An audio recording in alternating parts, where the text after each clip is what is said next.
దేశంలోనే రెండవ అత్యంత సంపన్న పారిశ్రామికవేత్త గౌతమ్ అదానీకి పెద్ద షాక్ తగిలింది.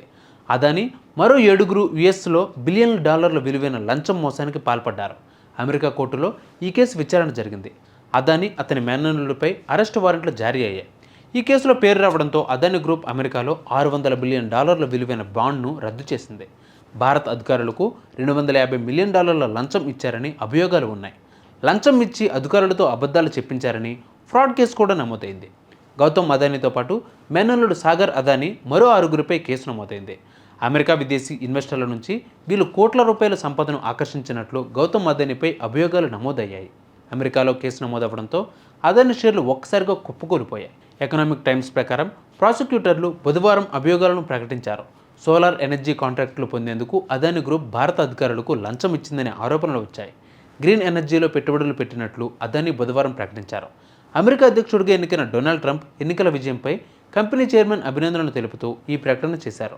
రాయిటర్స్ నివేదిక ప్రకారం పెట్టుబడిని ప్రకటించినప్పుడు అదానీ ఎన్నికల విషయంపై అమెరికా అధ్యక్షుడిగా ఎన్నికైన డొనాల్డ్ ట్రంప్ కూడా అభినందించారు.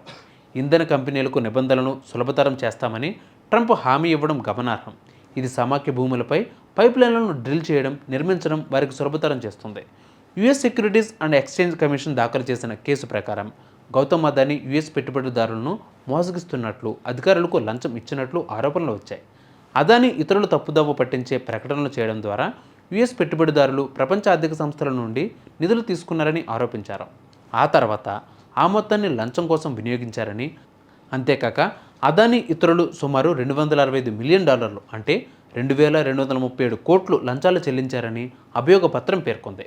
ఈ కాంట్రాక్టులు 2 దశాబ్దాల్లో $2 బిలియన్ మారతాయి. అంటే సుమారుగా 1,06,882 కోట్లు అన్నమాట. ఈ లాభాన్ని అద్దిస్తాయని ఆయన అంచనా వేశారు. ఇందులో పాల్గొన్న కొందరు వ్యక్తులు గౌతమ్ అదానీని సూచించడానికి numero uno, the big man వంటి కోడ్ పేర్లను ఉపయోగించారని ప్రాసిక్యూటర్లు పేర్కొన్నారు.